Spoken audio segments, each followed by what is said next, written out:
While you are in a toxic relationship and you don't notice it's toxic, you are trauma bonded, you're traumatized, you know.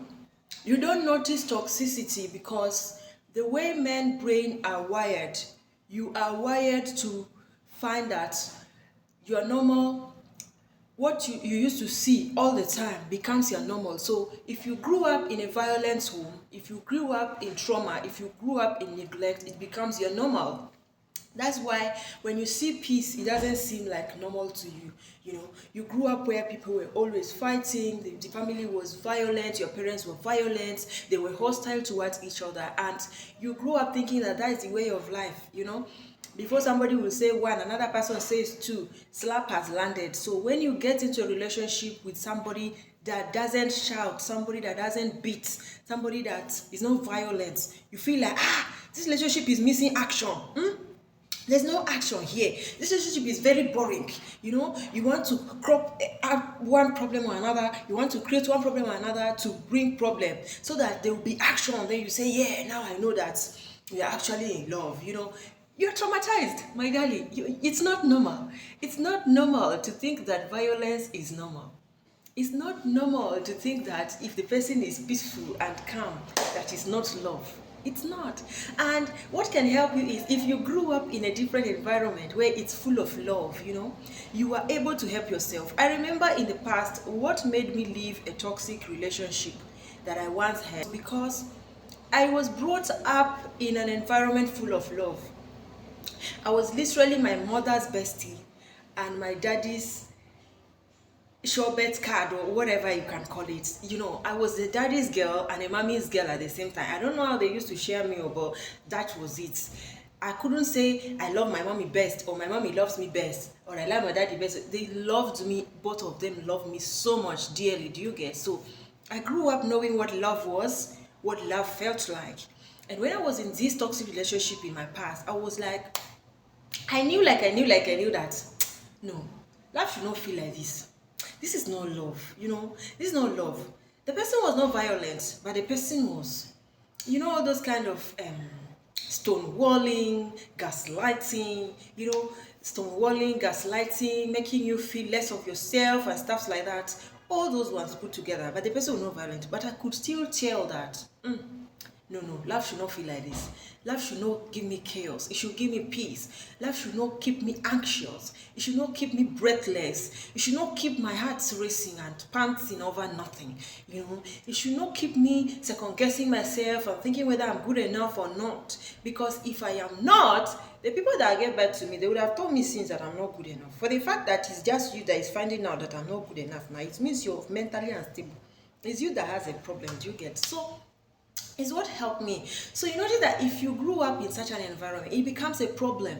And I remember the other day, Pastor Jerry Eze's wife, that is Jerry Eze, you can go and follow her on Instagram, TikTok, or whatever.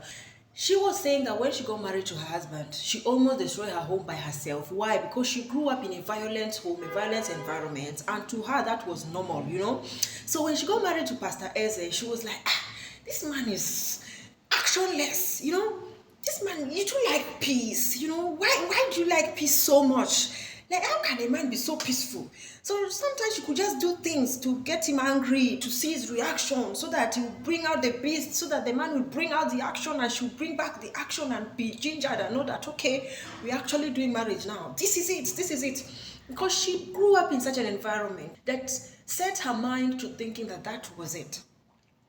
That love was violence, love was painful, love was us insulting ourselves, you know, us showcasing our various talents, you know, showcasing the vocabularies of insults that we have learned all through the years. Do you get? And one day she did something that the husband just broke into tears, and then she went and talked to herself. She was not talking to herself. Say, what did I do for my husband to cry because of what I said? I must have really hurt this guy. Do you get? And that was our own awakening. So what I'm trying to explain to you, child of God, you know, what I'm trying to explain to you, my sister, what I'm trying to explain to you, my love, is that sometimes don't blame yourself. Blame the environment you grew up on, and as you're blaming it, Because the first way for you to heal from all these things, you first of all need to recognize the root of your problem.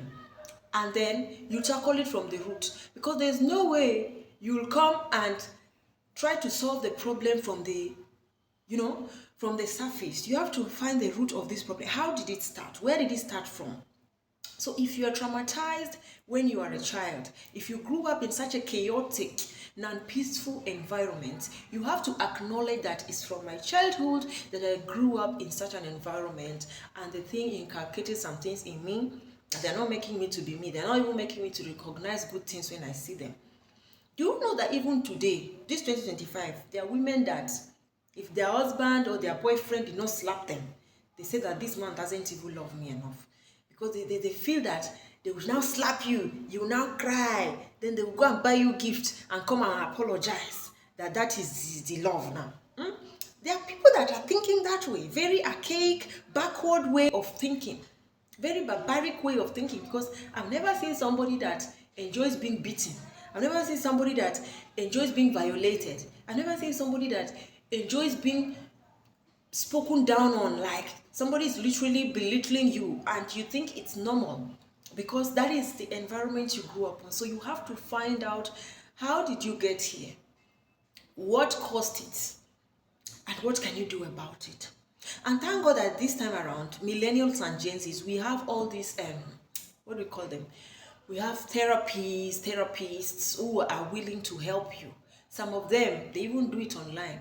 Counselors, life coach like us, they are willing to help you to know how to go about all these things without you even moving a muscle. From the comfort of your home, they can help you. You can do a Zoom meeting, a Zoom call, a WhatsApp call, whatever, and attend your therapy lessons, your therapy classes, and see how best you can come out of that, so that you don't pass it to the next generation. Because funny enough, you see all these things, it might look like a joke, but it's not. Because if you grow up in such an environment and then you get married and you nurture that environment in your home, you're grooming children that will also grow up thinking that that is how things used to be. That is the normal. So that is going to be their normal.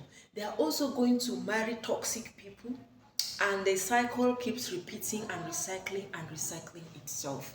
So I just felt, let me come and tell you, you are trauma bonded, and it's time you do something about it.